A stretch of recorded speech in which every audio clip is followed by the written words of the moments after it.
Welcome to HR9 news.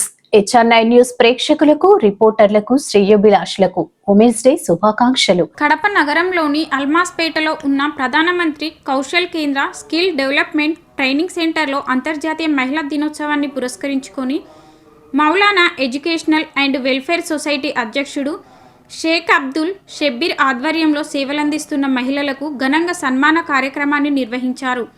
ఈ కార్యక్రమానికి ముఖ్య అతిథులుగా ప్రముఖ విద్యావేత్త ఎం కేశవరెడ్డి, ప్రముఖ సీనియర్ న్యాయవాది, అంతర్జాతీయ అవార్డు గ్రహీత డాక్టర్ ప్రభాకర్ ఝాలా పాల్గొన్నారు. ఈ సందర్భంగా వారు మాట్లాడుతూ సమాజంలో మహిళా పాత్ర చాలా కీలకమైనదని, మహిళలు అనుకుంటే దేనినైనా సాధించవచ్చన్నారు. మన భారతదేశం రాష్ట్రపతి కూడా మహిళ అని మహిళలు అందిస్తున్న సేవలను కొనియాడారు. అలాగే సీనియర్ యోగా గురువు, బ్రాహ్మణ సంఘం నగర మహిళా మాజీ అధ్యక్షురాలు కె పద్మ గత 25 సంవత్సరాల నుండి యోగాలో ఉచిత సేవలందిస్తూ అన్ని విధాలుగా సేవలందించడం ఎంతో అభినందనీయమన్నారు.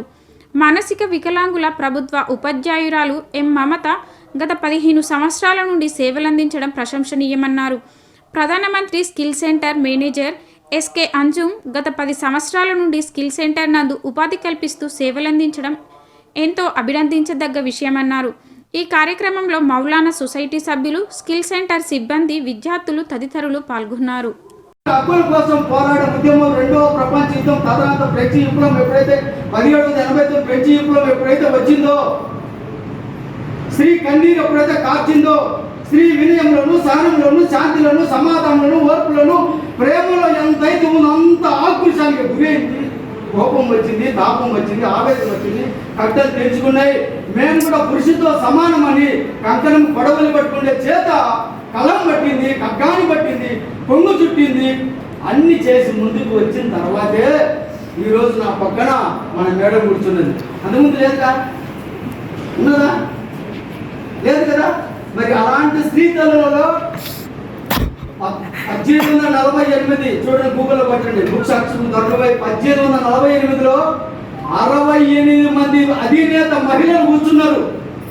అయ్యా నా స్త్రీజాతి అర్థమవుతుంది, నా స్త్రీజాతికి స్వేచ్ఛ లేదు, నా స్త్రీజాతి ఎప్పుడు అంట్లు తోముకుంటే ఇంట్లో బానిసగా ఇంటి గుమ్మకు ఆ ప్రహరి గోడలను మండల ప్రపంచం తెలియదు, దేవాలయం తెలియదు, ఇల్లు తెలియదు, చదువు తెలియదు, ఓటకు కూడా లేదు.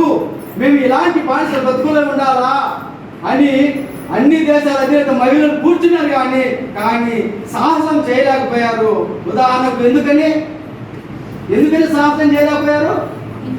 మా ఇంట్లో యజమాని ఇంటికి పోతే ఏమంటాడు అని, ఆహా నన్ను అడగకుండా, నాకు చెప్పకుండా వాడికి పోయించినావు కదా, సరే రా అని తాయాండో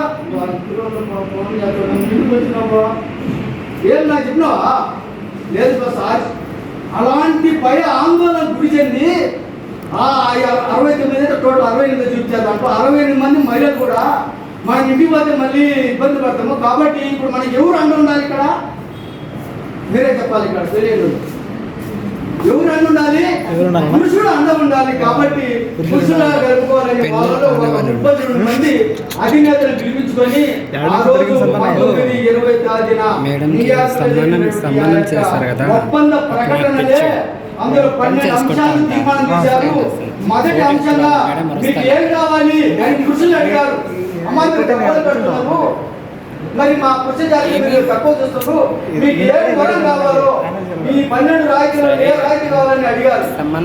ఏమి తక్కువ, మీకు ఏం కావాలని ఆ మండల ఫస్ట్ పేరుంది. అయ్యా మాకేమొద్దు, మాకు మొట్టమొదట ఓటు హక్కు కావాలి.